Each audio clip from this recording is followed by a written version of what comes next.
어린아이들과 자주 놀았습니다. 다양한 연령대가 있었는데요. 유치부, 초등부, 중고등부 이렇게 이 다양한 연령대 아이들과 함께 놀았습니다.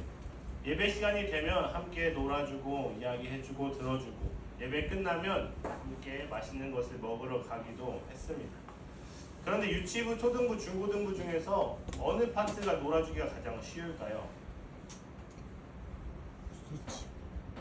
네? 유치부요? 저는 중고등부가 가장 쉬웠습니다. 왜냐하면요, 중고등부 아이들은 움직이는 걸 싫어해요. 휴대폰을 하고 싶어하고 보드게임 하고 싶어하고 그렇습니다. 그런데 유치부, 초등부 아이들은 몸으로 놀아주는 것을 참 좋아합니다. 한번 본인들에게 웃긴 장난이 있으면 질릴 때까지 그 장난을 계속해서 똑같은 걸 반복해달라고 합니다. 몸으로 놀아주는 것을 좋아하기 때문에 무궁화꽃이 피었습니다. 얼음땡, 달리기, 축구, 씨름, 레슬링 이런 것들을 합니다. 그런데 중고등부 아이들은 최대한 안 움직이려고 해요.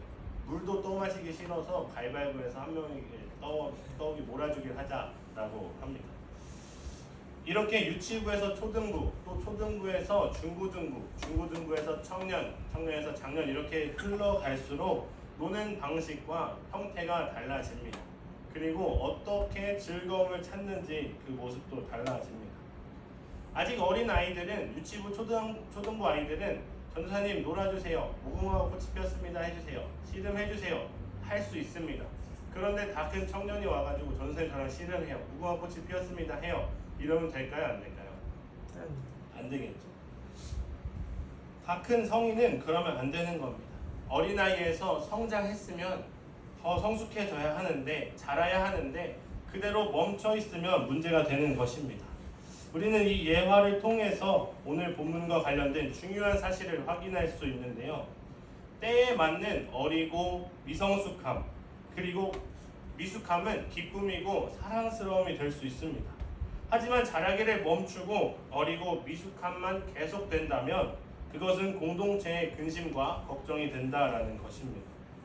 오늘 본문에서도 자라기를 멈춘 사람들이 있는데요. 오늘 본문은 히브리서입니다. 히브리서는 어떤 책인가요? 히브리서는 한창 그리스도인들이 핍박받을 때, 그 핍박이 가장 심할 때 쓰여진 책입니다. 그리스도인들이 받는 핍박이 너무 심하다 보니까 그리스도인에서 다시 유대교로 돌아가는 그들을 향해 쓰여진 책입니다. 그래서 히브리서에서는요, 예수 그리스도가 누구인지에 대해서 자세히 설명하고 있는데요. 특별히 유대인이 알고 있는 천사보다 예수 그리스도가 더 뛰어난 분이라고 이야기하고 있고요. 유대인들이 가장 존경하는 모세보다도 더 뛰어난 분이 예수 그리스도라고 설명하고 있습니다. 오늘 본문 5장에서는요, 유대인들이 잘 알고 있는 대제사장이 예수 그리스도다라고 설명을 기록하고 있는 장입니다. 그런데 일반 유대인들이 알고 있는 대제사장들과 예수님은 조금 차이가 있습니다. 유대인들의 머릿속에 있는 대제사장은요, 혈통으로부터 내려오는 대제사장인데 히브리서의 기자는 그렇지 않다, 예수 그리스도는 혈통으로부터 태어난 대제사장이 아니라 하나님께서 단번에 특별히 택하여 부르신 대제사장이다 라고 설명하고 있는 것입니다. 예를 들면 마치 누구처럼 멜기세덱처럼 멜기세덱이 그런 사람이었다라고 설명하고 있는 것입니다. 우리 성도님도 혹시 멜기세덱의 반차라는 말 들어보셨나요? 멜기세덱처럼 예수 그리스도도 그렇게 세워진 대제사장이다라고 이야기하고 있습니다. 멜기세덱의 반차라는 말을 우리가 들어는 봤지만 쉽게 귀에 들어오지 않습니다. 히브리서 기자도 이 설명을 히브리서를 읽는 사람들에게 설명을 하려고 하는데 한 가지 근심이 생겼습니다. 5장 11절인데요. 멜기세덱에 관하여는 우리가 할 말이 많으나 너희가 듣는 것이 둔함으로 설명하기 어려우니라. 무슨 말씀인가요? 멜기세덱에 대하여 내가 할 말이 많은데, 하고 싶은 설명이 있는데 너희가 못 알아들을 것 같아서 내가 얘기할 수 없어서 걱정이야 라고 이야기하고 있는 것입니다. 이 글을 읽는 사람들의 수준을 생각하니까 설명하기가 막막한 것입니다. 내가 이렇게 설명을 해도 이해할 수 있을까? 라는 생각이 생기는 것입니다. 여전히 히브리서를 읽고 있는 이 성도들의 신앙 수준이 어린아이와 같아서 이 내용을 설명할 수 없겠다라고 생각하는 것입니다. 그래서 이 멜기세덱에 대한 설명을 잠깐 멈추고 권면하기 시작하는데요. 12절 말씀입니다. 때가 오래되었으므로 너희가 마땅히 선생이 되었을 터인데 너희가 다시 하나님의 말씀의 초보에 대하여 누구에게서 가르침을 받아야 할 처지이니 단단한 음식은 못 먹고 젖이나 먹어야 할 자가 되었도다. 성도들에게 어떻게 권면하고 있나요? 먼저 때가 오래되었다라고 이야기합니다. 믿은 지 이미 오래되었다라는 것입니다. 히브리서를 받는 수신자들은 이제 막 예수를 믿고 알게 된 새신자가 아니라 믿은 지 오래된 자들이라는 것입니다. 그런데 12절에서 너희가 마땅히 선생이 되었어야 할 터인데 오래되었으니까 선생이 될 만큼 선생이 되어서 가르쳐야 할 만큼 성장했어야 하는데 너희가 다시 초보가 되어서 누구에게 가르침을 받아야 할 처지이다 라고 말씀하고 있습니다. 그 정도로 오래 교회를 다녔으면, 오래 예수를 믿었으면, 설교를 그렇게 오래 들었으면 이제 예수 그리스도가 누구인지에 대해서 설명해야 하는데 말씀을 보면 어떤 상황인가요? 여전히 가르침을 받아야 할 처지이다 라고 이야기하는 것입니다. 그래서 12절 마지막 절에 이렇게 나와 있습니다. 단단한 음식은 못 먹고 젖이나 먹어야 할 자가 되었도다. 단단한 음식을 못 먹는 어린아이와 같다고 히브리서 기자가 히브리서 수신자들에 대해서 이야기하고 있습니다. 아까 처음에 나눴던 말씀처럼 어린 것 자체가 문제가 되는 것이 아닙니다. 어린 게 나쁜 것이 아닙니다. 잘못된 것이 아닙니다. 우리의 신앙은요, 어릴 수 있습니다. 하지만 오래되었는데, 그만큼 말씀을 많이 듣고 신앙생활을 오래 했는데 어린 상태에서 자라지 않고 성장이 멈춰 있는 것이 문제가 되는 것입니다. 교회 안에서도 우리가 늘 즐거운 일만 있을 수는 없습니다. 서로 다양한 사람들이 어울려 있고 모여 있는 곳이 교회인데 이곳에서 상처를 받기도 합니다. 그런데 우리는 어떤 사람들에게 주로 상처를 받나요? 초신자들에게 상처를 받나요? 그렇지 않습니다. 초신자들이 나이스하게 행동을 해서 또 듣기 좋은 말만 해서 상처를 안 받는 것이 아니라 초신자니까, 아직 어리니까 그럴 수 있어 라고 이해하는 것입니다. 조금은 모진 말을 해도 아직은 3살이니까 4살이니까 초등학생이니까 중학생이니까 하고 그럴 수 있어 넘어가는 것입니다. 그런데 우리는 이런 초신자보다는 이미 수십 년 이상 신앙생활을 한 교회를 오랫동안 다니신 분들에게 상처를 받습니다. 거짓말하면 안 되지만 초신자가 거짓말하는 것과 제가 거짓말하는 것과 어떤 쪽이 더 상처가 클까요? 말씀을 못하시는 거 보니까 저라는 걸로 내세요. 네, 제가 당연히 무겁게 느껴지겠죠. 왜냐하면 자라야 하는 사람인데 자라지 않고 어린아이 상태로 여전히 머물러 있기 때문에 우리 공동체 안에서 치명상을 입히게 되는 것이기 때문입니다. 세상에서 손가락질 받고 평가받기 가장 좋은 사람이 누군지 아시나요? 교회 다닌다고 하고 예수 믿는다고 하는 사람입니다. 왜 그럴까요? 교회 다니는 사람이 행동을 나쁘게 해서 그럴까요? 더 악하게 행동해서 그럴까요? 그렇지 않습니다. 교회를 다니는 사람들도 다니지 않는 사람들과 똑같이 행동하기 때문에 상처받는 것입니다. 차라리 내가 교회 다닌다는 것을 공개하지 않으면 모르겠는데 내가 몇 년을 다녔고 어느 교회 직분자라는 것을 다 이야기하면서 세상 사람들과 똑같이 행동하기 때문에 평가받고 손가락질 받는 것입니다. 이런 마음들을 내가 어느 교회 직분이 뭐예요? 이렇게 얘기하면 세상 사람들은 기대를 합니다. 아, 저 사람은 착하겠구나, 선하겠구나. 그런데 그렇지 않아요. 그렇기 때문에 실망하는 것이 크고 상처가 크는 것입니다. 마땅히 자라야 했으나 자라지 못한 영적인 유아기를 겪고 있는 사람들에게 히브리서에서 말씀하고 있습니다. 6장 1절 2절인데요. 그러므로 우리가 그리스도의 도의 초보를 버리고 죽은 행실을 회개함과 하나님께 대한 신앙과 세례들과 안수와 죽은 자의 부활과 영원한 심판에 관한 교훈의 터를 다시 닦지 말고 완전한 대로 나아갈지니라. 아멘. 여기서 가장 중요한 부분은요, 우리가 그리스도의 도의 초보를 버리고 완전한 대로 나아갈지니라. 무슨 말이냐면요, 이제 성장하라는 것입니다. 어린아이가 아니라 자라야 하니, 우리는 자라야 할 때이니 성장하라는 것입니다. 이 시간 이 말씀을 통해서 우리 스스로 권면해 봤으면 좋겠습니다. 우리는 성장하고 있나요? 작년, 재작년보다 우리는 더 나은 신앙인인가요? 처음 예수를 믿었을 때보다 지금 더 우리는 더 나은 그리스도인인가요? 혹시 성장하지 못하고 머물러 있는 이 현재의 모습에 만족하고 있지는 않은지, 이 정도면 괜찮지, 나 정도면 괜찮지 하며 지내고 있지는 않은지 돌아보셨으면 좋겠습니다. 아멘. 이 모습은 하나님께서 기뻐하지 않는 모습임을 깨달으시길 소망합니다. 아멘. 이제는 그리스도의 도의 초보를 버리고 완전한 대로 나아가시는 성도님들 되시길 주님의 이름으로 축복합니다. 아멘. 제가 말씀을 준비할 때 걱정이 되는 것이 두 가지가 있습니다. 첫 번째는 시간입니다. 너무 짧으면 어떡하지 하는 시간. 제가 처음 설교를 했을 때 제가 가장 좋아하는 말씀을 가지고 설교를 했습니다. 신학교 1학년에 들어가서부터 4학년 때까지 준비를 했으니까 4년 정도 준비했어요. 그런데 설교 시간이 몇 분이었는지 아세요? 7분이었어요. 4년 동안 준비했는데 엄청 오래 하고 잘할 줄 알았는데 너무 못하고 7분밖에 못했어요. 그때부터 시간에 대한 압박이 저에게 찾아왔습니다. 그런데 여전히 지금도 내용보다는 시간을 더 중요시 생각하고 있는 제 모습을 보고 있습니다. 그리고 두 번째는 설교를 준비하고 있는, 전하고 있는 저는 성장할 때 잘 성장했는지, 이것이 두 번째 걱정거리입니다.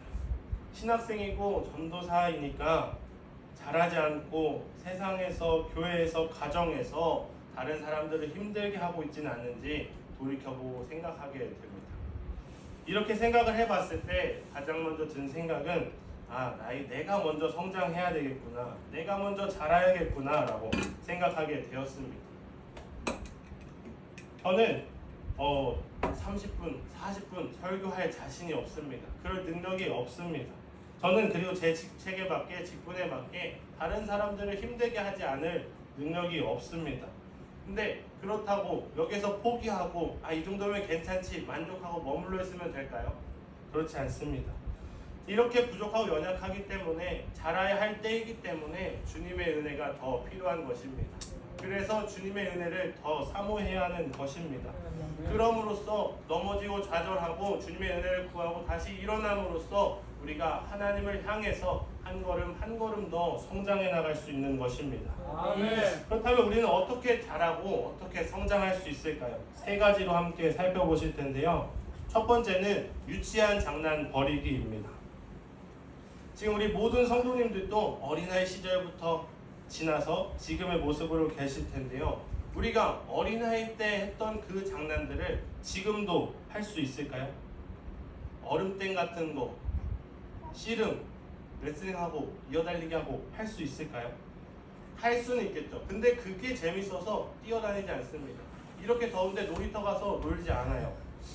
그때는 분명히 더운 날씨에도 놀이터 가서 무조건 나가서 놀고 했을 거예요. 그런데 지금은 그러지 않습니다. 왜일까요? 우리가 성장했기 때문입니다. 우리 라엘이도, 청년들도, 장년분들도 각각 그들만의 무리에 있는 즐거움 있을 것입니다. 때에 따라서 늘 업그레이드 되어가는 즐거움이 우리에게 있습니다.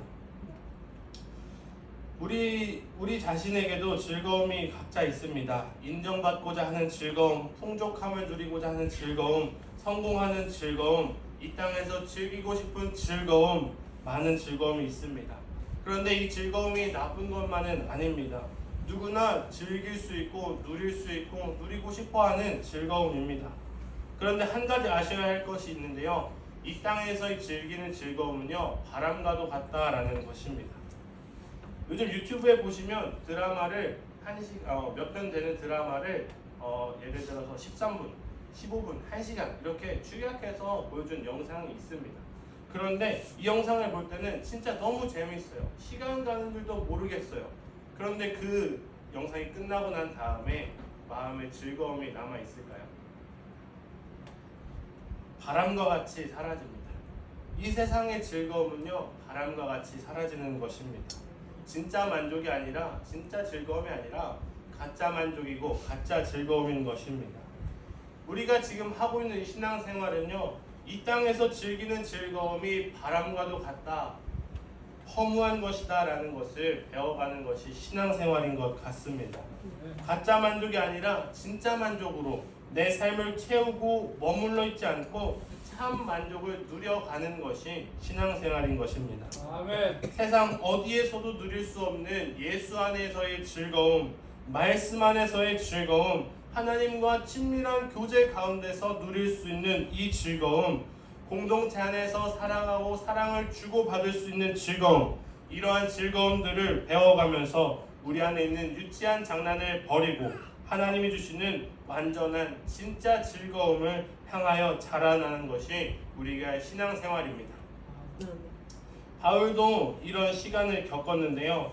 빌립보서 3장에 보시면요, 내게 유익하던 것을 그리스도를 위하여 해로 여길 뿐더러 또한 모든 것을 해로 여김은 예수를 아는 지식이 가장 고상하기 때문이라. 바울이 고백하고 있는 것이 무엇인가요? 바울도 예전에는 유치한 장난을 좋아했다라는 것입니다. 어떤 유치한 장난이었을까요? 바울은 우월감이 있습니다. 명문 가문이라는 우월감에 빠져 있었습니다. 엘리트 의식에 빠져 있었습니다. 사람들로부터 받는 존경에 취해 있었습니다. 그런데 이제는 그 모든 것들이, 이 유치한 장난들이 이 세상에서 즐기는 바람과 같은 즐거움이다, 그래서 다 배설물로 여긴다라고 고백하는 것입니다. 왜냐하면 예수님을 만나보니까 예수 그리스도를 아는 그 지식만큼 고상하고 나를 채워줄 수 있는 즐거움이 없기 때문이라는 것을 깨달았기 때문입니다. 오늘 우리도 그랬으면 좋겠습니다. 신앙생활을 하면 할수록 나를 나타내고 나를 드러내기보다는 예수님을 아는 지식이 늘어가고 예수님 안에서 누리는 참된 즐거움이 깊어지고 깊어지면 좋겠습니다. 아멘. 예수 안에 있는 그 사실이 너무너무 즐거워서 우리가 이전에 누렸던 즐거움, 세상에서의 유치한 장난들이 이 시간 사라지는 성도님들 삶 되시길 소망합니다. 아멘. 세상의 즐거움을 하나씩 버리고 제거하고 예수로 만족하고 충만함을 누리는 우리 성도님들 되시길 주님의 이름으로 축복합니다. 아멘. 그런데 문제는요, 이 시간이 지나도 우리 마음속에 자리 잡고 있는 세상락이 있습니다. 예수를 알고 있고 예수를 믿고 있고 예수 안에 있는 그 즐거움이 가장 크고 기쁜 것을 알고 있는데 나를 즐겁게 하는 것은 때로는 세상의 것임을 우리가 깨달을 때가 있습니다. 그래서 또 세상의 것을 찾죠. 세상에서의 만족을 찾고 세상에서의 기쁨을 찾습니다. 20살이 되고 30살이 되고 40살이 됐는데 아직도 전사님 무궁화 꽃이 피었습니다 해주세요. 레슬링 해주세요. 이렇게 살아가는 즐거움을 누리는 우리가 될 때가 있다라는 것입니다. 하지만 오늘 말씀은 우리에게 이렇게 권면합니다. 초보를 버리고 완전한 대로 나아가라. 이제는 참 만족이 없는 가짜 만족을 버리는 우리가 되었으면 좋겠습니다. 아멘. 누구에게도 말하지 못했던 우리 마음에 자리 잡고 있는 그 유치한 장난을 우리는 알고 있고 하나님은 알고 계십니다. 이 시간 그것들을 버리고 덜어내고 하나님께 모두 맡겨드리는 시간 되셨으면 좋겠습니다. 아멘. 그 거짓된 기쁨, 허무한 기쁨 대신에 가짜 만족이 아니라 참 만족, 참된 만족을 주시는 그리스도를 향해 자라나는 우리 성도님들 되시길 주님의 이름으로 축복합니다. 아멘. 성장을 위한 두 번째 단계는요, 단단한 음식 먹기입니다. 오늘 5장 13절에서 이렇게 말씀하고 있습니다. 이는 젖을 먹는 자마다 어린아이니 의의 말씀을 경험하지 못한 자요. 어린아이의 특징을 어떻게 이야기하냐면요, 젖을 먹는 자라고 이야기합니다. 나이에 맞는 식사를 해야 건강하게 자랄 수 있는 것입니다. 영적인 유아들도 마찬가지입니다. 처음 예수를 믿는 초신자들이 처음부터 단단한 음식이 아니라 부드러운 음식이 필요한 것입니다. 우리가 처음 신앙생활 하시는 분들에게 무거운 책임감을 주지 않습니다. 성장해야 할 시간이 필요하기 때문입니다. 어린아이의 그 시기가 절대 나쁜 것이 아닙니다. 오늘 본문에서 문제가 되는 것은 충분히 오랜 시간 신앙생활을 했는데 말씀을 들었다고 하는데 성장하지 않고 어린아이의 그 초신자의 모습에 머물러 있기 때문에 문제가 되는 것입니다. 말씀을 듣기는 하는데 듣는 데서 끝나는 것입니다. 아무런 삶의 변화가 없습니다. 그래서 히브리서 5장 14절에서 이렇게 이야기합니다. 단단한 음식은 장성한 자의 것이니 그들은 지각을 사용함으로 연단을 받아 선악을 분별하는 자들이니라. 젖을 먹고 성장했다면 이제는 단단한 음식을 먹을 차례라는 것입니다. 단단한 음식을 먹는다는 것은 어떤 의미인가요? 14절 안에 답이 있는데요. 단단한 음식은 장성한 자의 것이다. 그들은 지각을 사용함으로 연단을 받아 선악을 분별하는 자들이다 라고 말씀하고 있습니다. 단단한 음식을 먹는다는 것은요, 어려운 말씀을 듣고 어려운 말씀이 우리 삶 속에 있다라는 것이 아닙니다. 말씀을 그저 많이 듣기만 한다는 것도 아닙니다. 단순히 설교 많이 듣고 성경적인 지식이 우리 안에 많이 있다라는 것도 아닙니다. 단단한 음식을 먹는다는 것은 말씀을 듣는 데에 그치는 것이 아니라 그 말씀이 삶으로 되는 것입니다. 말씀이 삶으로 옮겨져야 되는 것입니다. 말씀을 듣고 삶으로 녹아들도록 그대로 실천하는 삶을 살아내도록 몸부림치고 고군분투해야 한다는 것입니다. 우리의 신앙도 마찬가지입니다. 그저 말씀을 많이 듣기만 하면 신앙이 성장하나요? 그렇지 않습니다. 삶의 자리에서 작은 것 하나라도 내 삶으로 가져와서 어떻게든 말씀으로 그 문제를 풀어내보려고 고뇌하고 말씀이 내 삶 속에 와서 때로는 아프고 찔리고 힘들지만 그럼에도 불구하고 어떻게든 말씀으로 해결해 보려고 고군분투하는 그 과정이 우리가 신앙 안에서 성장하게 되는 과정이 되는 것입니다. 아멘. 장성한 자는요 바로 이런 모습입니다. 말씀을 듣는 데서 그치는 것이 아니라 그 말씀을 삶의 자리로 가지고 와서 그 말씀으로 씨름하고 연단하며 자라는 것, 바로 단단한 음식을 먹는 것은 이런 것입니다. 아멘. 우리들의 모습을 돌아보셨으면 좋겠습니다. 우리는 말씀을 듣기만 하는 유아의 상태에 머물러 있지는 않을까요? 말씀을 참 많이 듣는데 우리의 욕망에 영향을 미치고 있나요? 말씀대로 100% 살아내라고 드리는 말씀이 아닙니다. 단 몇 프로라도 우리 삶에 10가지 문제가 있다면 한두 가지라도 먼저 말씀으로 씨름하고 연단받아서 그 말씀이 우리 삶에서 경험되어지는 성도님들 되시길 주님의 이름으로 축복합니다. 아멘. 마지막으로 세 번째는요, 받는 자에서 베푸는 자로입니다. 아까 읽으셨던 5장 12절 말씀인데요. 때가 오래되었으므로 너희가 마땅히 선생이 되었을 터인데 너희가 다시 하나님의 말씀의 초보에 대하여 누구에게서 가르침을 받아야 할 처지이니 단단한 음식은 못 먹고 젖이나 먹어야 할 자가 되었도다. 이렇게 신앙생활을 오래 했으면 섬기는 자가 되어야 할 텐데 아직도 받는 자의 모습으로만 있는 모습을 안타까워하는 모습입니다. 처음에 받는 자리에서 잘 자라납니다. 하지만 잘 자라다가 이제는 받는 자에서 섬기는 자로 변화를 주어야 하는데 여전히 받는 자의 자리에만 머물러 있으면 성장하기 어렵다라는 것입니다. 아멘. 서로 섬김이 넘치는 우리 교회에 있는 우리 성도님들 너무 잘 섬기고 계시지만 하나님을 향해서 한 걸음 더 성장해 가기 위해서 섬김을 받는 자리에 머물러 있지 말고 섬기는 자리에서 더욱더 성장하시길 소망합니다. 아멘. 섬기면 얼마나 큰 기쁨이 있는지 모릅니다. 어떤 모습으로 섬길 수 있을까요? 찬양 인도도 있고 찬양팀 싱어도 있고 악기로 반주로 섬길 수 있고 식당 봉사로 음향이나 영상으로 섬김의 자리가 너무나 많습니다. 그런데 이러한 섬김을 자발적으로 할 수 있을 만큼 우리가 성장해야 된다라는 것입니다. 아멘. 주님의 은혜에 너무 감사해서 내가 스스로 섬기겠다, 봉사하겠다라고 고백할 수 있을 만큼 성장해야 된다라는 것입니다. 아멘. 이 섬기는 과정 속에서 하나님께서 우리에게 주시는 감사와 기쁨과 행복이 넘쳐날 줄로 믿습니다. 아멘. 섬김을 받는 자리에서 섬기는 자리로 넘어갈 때 하나님께서 우리에게 더 큰 기쁨을 주실 줄로 믿습니다. 아멘. 우리는 이렇게 성장해야 합니다. 이렇게 성숙해져야 합니다. 아멘. 말씀을 맺도록 하겠습니다. 사랑하는 우리 향림교회 성도님 여러분, 우리 삶에 있는 유치한 장난을 버리고 장성한 자로 단단한 음식을 먹고 받는 자리에서 베푸는 자리로 올라가는 이 성숙해지는 성장하는 세 가지 과정을 통해서 하나님께로 더 나아가고 하나님을 향해서 올바르게 성장하는 우리 성도님들 되시길 주님의 이름으로 축복합니다. 아멘. 기도하시